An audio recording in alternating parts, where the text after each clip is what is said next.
You already know the first 6 stories, but North Carolina holds far more than that. From the Outer Banks to the Blue Ridge Mountains, this state has accumulated a disturbing history of inexplicable disappearances, planes vanishing in clear skies, cities submerged by time, and people who enter the forests and are never seen again. Forest rangers report discoveries that defy any conventional explanation. On the highways, extraordinary events are documented by residents who insist on the truth of what they witnessed. Today, you'll encounter evidence that challenges reason and questions everything we thought we knew about this place. If this is the kind of video you love, leave your like now, lock your doors, put on your headphones, because after this investigation, you'll never see North Carolina the same way again. The vanished flight over Cape Hatteras, the ocean that doesn't give back. The waters off Cape Hatteras are known as the graveyard of the Atlantic, a stretch where centuries of shipwrecks sleep beneath shifting sand and cold currents. But on the night of March 23, 1978, it wasn't a ship that disappeared. It was a plane.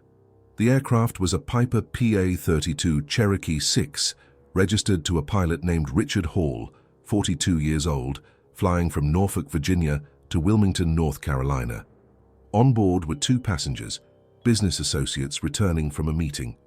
Weather was calm, visibility clear. Hall checked in with air traffic control at 7:48 p.m., cruising at 5,000 feet just east of the Outer Banks. It was his last transmission. Minutes later, radar showed the Piper veering slightly off course, descending smoothly. Not a dive, not a stall. At 7:54 p.m., the signal vanished completely. No mayday, no emergency code, just gone. Coast Guard units launched immediately. They searched 400 square miles of ocean over the next 48 hours. No debris, no oil slick, no bodies. The water was calm, clear enough that divers could see 30 feet down. Still, nothing. Investigators combed through Hall's records. No signs of financial trouble, no erratic behavior, no reason for foul play. The passengers were verified professionals with clean histories. The plane had passed inspection 2 weeks earlier. Everything made sense, until they listened to the final radio tape. In the last 10 seconds of Hall's transmission, just before the signal cut, there's a sound, faint but clear. It's not interference, it's not static, it's a voice. Low, drawn out, overlapping his own. One word repeated 3 times. Down. The FAA dismissed it as cross-frequency bleed, radio chatter from another aircraft. But no other plane was recorded in that channel at that time. Weeks later, fishermen near Ocracoke Inlet reported seeing a glow over the water, a white light that hovered low before slipping beneath the waves. When Coast Guard vessels arrived, they found ripples spreading outward like something large had just submerged. Sonar showed a dense object about 60 feet below, but when divers reached the site, the shape was gone. Sand had shifted. The sea had already hidden it. In 1985, a hurricane unearthed fragments of an aluminum fuselage on a shoal 20 miles south of the original search area. Serial numbers matched Hall's Piper. But what confused investigators was the corrosion, decades worth, not 7 years. The metal looked ancient. One Coast Guard diver described it as older than the wreck should have been, like it had already been under once before. Today, pilots still talk about the Hatteras Drift, a magnetic anomaly known to cause compass swings and radio dropouts in a narrow band off the coast. Most dismiss it as coincidence, a quirk of ocean currents and iron deposits beneath the seabed, but a few say it's something else, a zone that doesn't just distort instruments, it distorts distance itself. Over the years, there have been reports of small craft receiving phantom transmissions, weak signals on emergency frequencies that identify as Hall's call sign, KEN 7997W, broadcasting the same short message, 5,000 feet, holding steady. Every attempt to triangulate those coordinates ends the same way, open water, empty horizon. And every few months, local fishermen claim they see something flicker on the surface, a thin white line of light moving parallel to the tide, just long enough to look like a reflection before it disappears. The Coast Guard officially closed the file in 1987, labeling it presumed lost at sea. But in the years since, There have been other disappearances in the same stretch: yachts, small planes, even rescue drones sent to investigate. None recovered. Cape Hatteras keeps its name for a reason. It doesn't steal, it collects. And whatever took Richard Hall's plane that night didn't just pull it under, it kept it. But when the ocean starts taking things back, the sky sometimes answers, with lights that move on their own and a mountain that burns from within. The Morganton Lights, the fire that doesn't burn. If you drive west of Morganton and pull off near mile marker 310 on Highway 181, you'll see a wooden overlook facing a dark ridgeline. That's Brown Mountain, quiet, massive, and older than the town itself. And if you stay long enough after sunset, you might see what's been confusing locals, scientists, and even the US government for more than 100 years. They call them the Brown Mountain Lights, floating orbs that rise from the valley floor, hover, and drift through the air before fading into the trees. They appear without warning, sometimes one, sometimes a dozen, and no two witnesses ever describe them the same way. The first written record dates back to September 1913, when a railway worker filed a report describing a light that appeared every night between 9 and 10 p.m., hovering like a lantern in the air. Local newspapers called it the Morganton Mystery. At first, authorities blamed it on train headlights or distant campfires. But then the Southern Railway shut down its nighttime runs, and the lights kept coming. By the 1920s, the government got involved. The US Geological Survey sent field agents to study the lights. They built observation posts on 3 separate ridges, logging dates, times, and weather patterns. Their conclusion: no atmospheric, geological, or man-made source adequately explains the phenomenon. In other words, they didn't know. Locals, of course, had older stories. The Cherokee believed the lights were the spirits of warriors searching the valley for their lost families after a great battle. To the settlers, they were warnings, torches carried by men who vanished in the mountains and never came home. To scientists, they were ball lightning, gas emissions, or mirages. None of those theories held. Modern research teams have tried everything: thermal imaging, electromagnetic mapping, drone footage. In 2016, a university study placed infrared cameras across the valley for 6 months. They recorded 27 instances of unexplained illumination. The light signatures were consistent with a heat source, but the surrounding air temperature dropped by 10 degrees during each event. Heat that makes the air colder. Fire that freezes. What's stranger is the sound. Witnesses describe hearing a low hum before the lights appear, not from the sky but from the ground, like vibration through stone. And sometimes the lights move toward people instead of away. In 2001, 2 hikers near Wiseman's View claimed one of the orbs followed them for nearly half a mile. When they turned off their flashlights, it dimmed. When they turned them back on, it flared bright white and shot straight upward, vanishing into the clouds. There's footage, grainy, handheld, but real. In one 1994 video, a single light moves horizontally, stops mid-air, then splits into 2 smaller spheres before both fade to black. No known projection or reflection can duplicate that motion. Even the military admitted tracking the phenomenon on radar during testing exercises in the 1970s. Stationary echoes, they called them. No planes, no aircraft, just light. Locals don't chase the lights anymore. They watch, they record, and they leave. Because over the years, people who tried to follow them, hunters, photographers, researchers, have a habit of getting lost. Compass needles spin, radios cut out, and when they're found, they're disoriented, dehydrated, sometimes barefoot, unable to say where they went. They all say the same thing: I thought it wanted me to see something. The Brown Mountain Lights remain one of the longest-running unsolved phenomena in the United States. NASA studied them in the 1990s. The FBI kept a file. The State Tourism Board even built a viewing platform, proof that no one, not even the government, can make them stop. Every year, people still drive out to that overlook, waiting for the valley to breathe. Sometimes they see nothing. Sometimes one flicker in the distance. And sometimes, when the sky is clear and the wind is still, the entire ridge lights up like a heartbeat. The mountains don't explain themselves. They just answer in light. And if the sky can burn without fire, What happens when something on the ground starts walking and doesn't stop until the ocean takes it?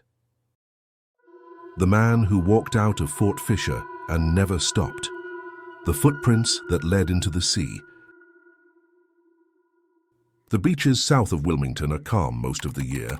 Long stretches of sand, slow tides, quiet surf. But locals know Fort Fisher differently. It's the end of the road, literally. After the pavement stops, it's just dunes, sea oats and wind. Nothing past it but water. On the morning of May 12th, 1994, a park ranger found an old Jeep parked at the edge of the sand, doors locked, keys in the ignition. Inside were a folded windbreaker, a pack of cigarettes, and a wallet with $42 in cash. The registration belonged to Thomas Rayburn, age 51, a retired Army sergeant from Jacksonville. He was last seen the night before, eating alone at a seafood restaurant 5 miles up the highway. He paid his bill in cash, thanked the waitress, and left. He didn't look upset, he didn't look lost. He just walked out into the dark. What happened next has been replayed for 30 years, Gasson never explained. Rangers followed a trail of footprints leading away from the Jeep. They were deep, steady, and straight, heading east toward the surf. The stride was normal, the weight even, not running, not staggering. The prints continued all the way to the waterline.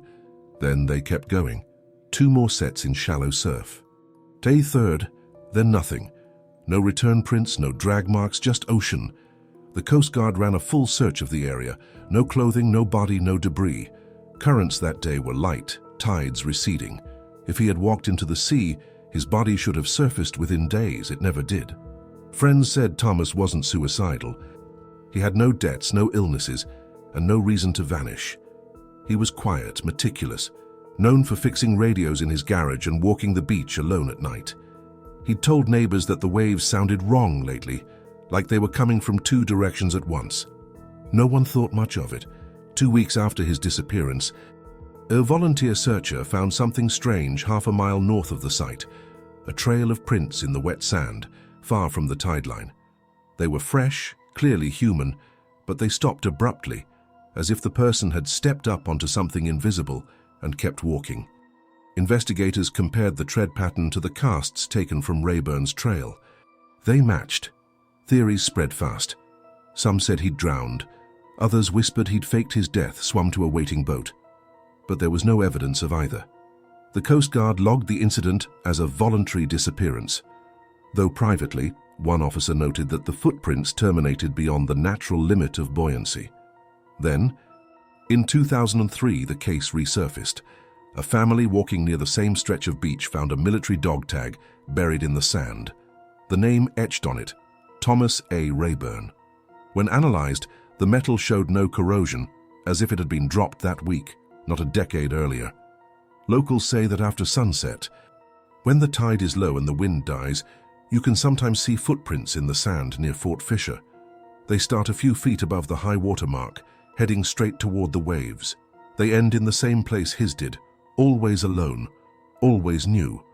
Rangers have tried to explain it, shifting sand, overlapping patterns, tricks of light. But the prints appear even on nights when no one else has passed through. One ranger wrote in a 2017 log, "No tracks on the inbound patrol, prints visible on return an hour later. Perfect alignment. Tide unchanged." To this day, Rayburn's file remains open. His Jeep was sold at auction. His house sits empty, but his niece, who still visits every May, leaves a pair of boots at the edge of the dunes. She says it's not a memorial, it's a message. If he's still walking, maybe he needs shoes. Sometimes at dawn, people say they see a figure far out in the shallows, just at the point where the sky meets the water. It looks like a man waist deep, standing still. Then the tide rises and he's gone. And if the ocean can take a man without a sound, what happens when it takes a whole town and the people beneath the water start ringing the church bells again? The silent town of Judson, the lake that still breathes. In the early 1940s, western North Carolina was disappearing, not from war, but from water. To feed the growing power demands of the U.S. war effort, the Tennessee Valley Authority began damming the Little Tennessee River, flooding valleys, farms, and whole towns. One of them was Judson, a quiet mountain community that had stood since the 1880s. When the project was announced, residents were told they'd be relocated, they'd be compensated, their cemeteries moved, their homes dismantled before the water rose. But that wasn't what happened. By 1944, as construction on Fontana Dam neared completion, the government gave the town only days' notice. Families were forced to evacuate with what they could carry. Furniture, tools, livestock, everything else was left behind. When the water came, it swallowed Judson whole. Church steeples went under. The schoolhouse roof vanished last. The official story ends there, a patriotic sacrifice for progress. But in the years since, the story that locals tell is much darker. When divers first inspected the reservoir after the flooding, they reported finding buildings still standing under 60 feet of water. Houses, barns, even a church, all preserved by the cold, still depths. And in the churchyard, coffins that had risen and shifted, breaking through the sediment. The TVA sealed those dive logs. Fishermen began reporting something else, faint metallic sounds coming from below the lake at night. Bells, short, rhythmic, sometimes distant, sometimes near. At first, people thought they were hearing the dam turbines. Then a power outage proved otherwise. The bells kept ringing long after the generators went silent. By the 1960s, rangers refused to patrol the lake after midnight.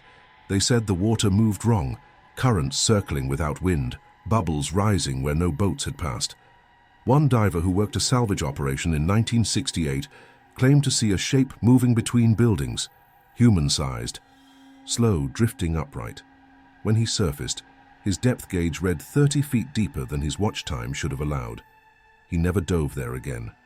Locals who live along Fontana's edge say that when the water drops during drought years, parts of Judson reappear, fragments of brick foundations, fence posts, the top of a church sign still reading Methodist. People who've stepped onto those muddy remains describe a smell unlike rot or algae, more like burned wood and iron. A few claim they've heard voices under the surface, clear enough to mistake for radio chatter. There's no reception there. Every decade, rumors resurface about a plan to drain Fontana Lake, to reclaim what's left of Judson. But engineers say the sediment pressure and structural instability make that impossible. The dam can't be undone without destroying the valley. So Judson stays where it is, a drowned ghost town still marked on old maps, existing now only in memory and sonar. In 1992, a TVA maintenance diver leaked a photograph, an underwater shot of what looks like a church window, glass intact, a figure-shaped shadow behind it. The agency dismissed it as fake. The diver quit a week later. When reporters asked why, he said, "I didn't like that the eyes were open."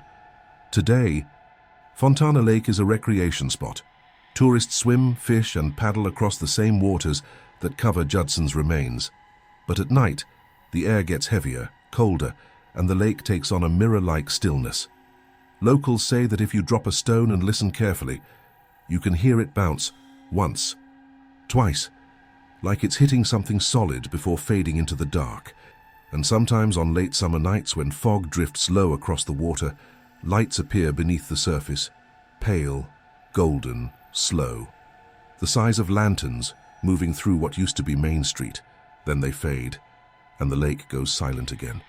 Judson isn't haunted in the way ghost stories are. It's haunted in the way history is, and buried but breathing, because even underwater the town still keeps time. And when you hear the bell ringing from the deep, you're not supposed to listen. You're supposed to leave. But when the past starts resurfacing from beneath the water, sometimes it brings up more than memory. Sometimes it brings back what should have stayed buried in the earth beneath your own feet. The child in the well, the room that shouldn't exist. In the summer of 1957, downtown Raleigh was expanding fast. New buildings, new plumbing, new streets. Crews were digging along South McDowell Street, replacing old water mains dating back to the 1800s. At 11:20 a.m. on July 9th, one of those crews broke through what they thought was compacted clay. But when the soil gave way, it opened into a cavity, a perfectly square chamber, roughly 10 feet wide and 8 feet high, lined with old brick and sealed at every edge. There was no record of it on any city plan. When workers lowered a flashlight, they saw something glint in the dark. At first, it looked like metal, then porcelain. Inside the chamber sat a small wooden chair, a rusted tin pail and a child's porcelain doll, its face cracked clean down the middle. The walls bore deep scratches, clustered low to the ground. The foreman ordered the site cleared and called city officials. Within an hour, police and engineers arrived. They expanded the opening, lowered a man on a harness, and began cataloging the contents. He lasted less than 5 minutes before shouting to be pulled out. Witnesses said he was shaking, his hands slick with dirt and something else. Moisture, maybe, or sweat. He said the air felt heavy, like it was still being breathed. City records later listed the space as an unidentified storm cistern, but the design didn't match any cistern from that period. It had no drainage, no access shaft, no connection to any pipe system. Just a sealed room buried beneath 12 feet of ground. When crews began to remove the brickwork, they found another anomaly. Layers of lime powder spread evenly across the floor, a method once used in the 19th century to neutralize odor and slow decomposition. Tests dated the bricks to around 1870, decades before the surrounding buildings were constructed. Someone built it before the city grew over it. Rumors spread fast. A local paper, the Raleigh Times, ran a short article titled "Hidden Chamber Found Beneath Street." It mentioned the doll, but not the chair or the scratches. Within days, the city ordered the chamber filled with concrete and sealed. No further excavation was allowed, but that wasn't the end of it. A week later, a night watchman stationed near the site reported hearing tapping from beneath the street, irregular, faint but steady. He thought it was a leaking pipe. When he asked the foreman, he was told there were no pipes left running through that section. The tapping continued for 3 nights. Then it stopped. In 1979, when the city widened the same street, a new crew dug through that area again. They didn't find the chamber, but their drill bits hit something softer than concrete, then jammed. When they retracted the core sample, it came up with a sliver of painted porcelain, white with a blue stripe, like the edge of a doll's dress. The sample disappeared before it reached the archives. The foreman at that site left the project 2 days later, saying he didn't like working where people had already been buried wrong.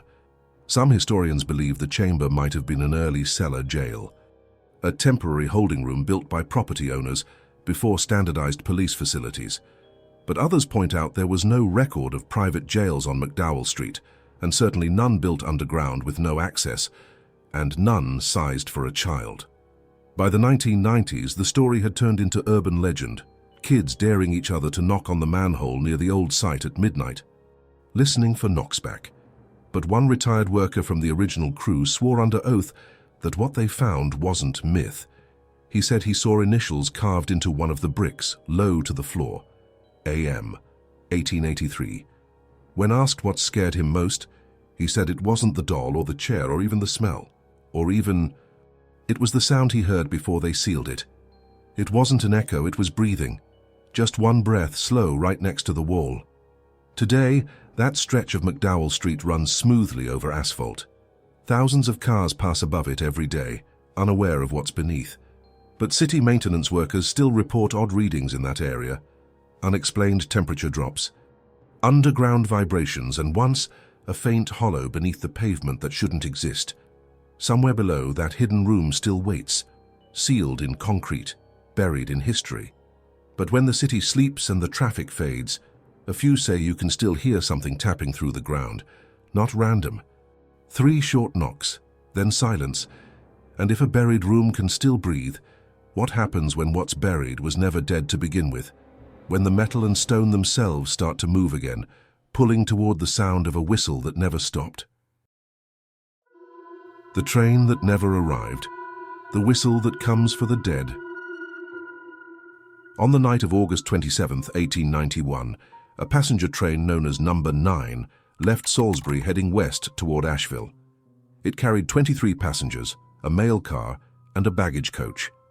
The engineer, W.E. West, was experienced, cautious, the kind of man who checked his brakes twice and ran his route like clockwork. By midnight, Number 9 was due to cross Boston Bridge, a 60-foot-high stone trestle outside Statesville. It never made it. At 2:45 a.m., nearby residents woke to what they thought was thunder. A low rumble followed by a scream of metal and one long, dying whistle. When lanterns reached the gorge, the train was gone. Every car had derailed and fallen into the creek bed below. The impact killed 22 people instantly. Bodies were thrown into the water, males scattered like snow across the rocks. Only one man survived, the fireman, thrown clear by the first jolt.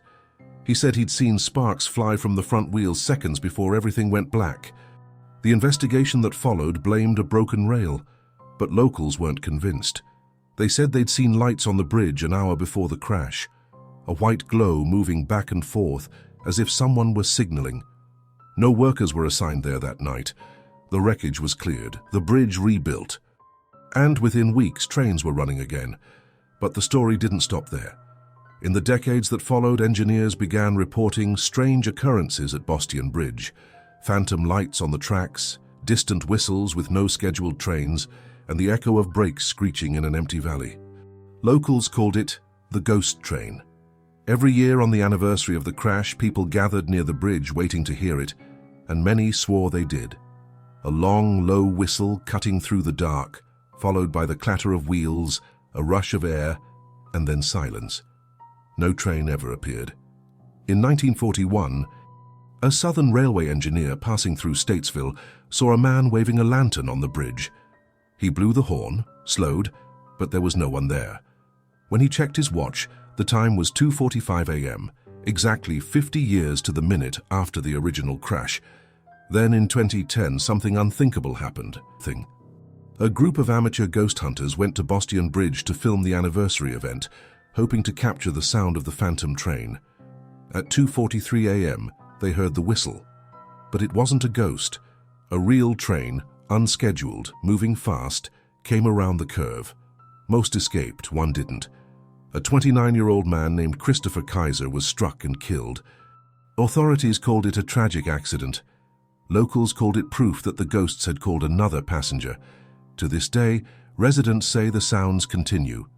Faint, rhythmic, a whistle that comes only once a year, always from the east, always right before dawn. There's no pattern on radar, no record of movement. And those who live near the gorge claim that, in the weeks leading up to the anniversary, the tracks hum softly after midnight, as if something heavy is approaching, far in the distance.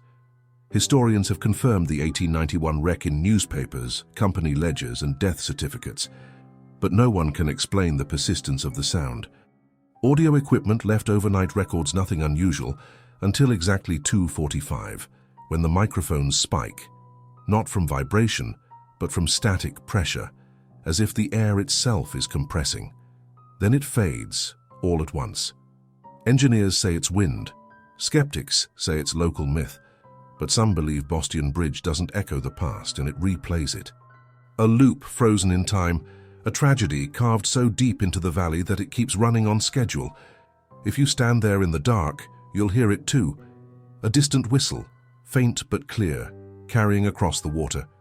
It sounds like a warning, or maybe an invitation. And if you ever see a light moving slowly across the bridge in the early hours of August 27th, don't wait to find out which train it is. Because in North Carolina, some arrivals were never meant to stop coming. 6 new stories, 6 echoes that refuse to fade. From drowned towns to bridges that still carry the dead, North Carolina keeps its ghosts close. In water, in stone, in sound. Maybe they're memories. Maybe they're warnings. But if this state has taught us anything, it's that the past doesn't rest, it repeats. If one of these stories followed you past the credits, leave a like, share your theory, and tell us which one you can't stop thinking about. Because in North Carolina, some roads don't lead anywhere. They wait.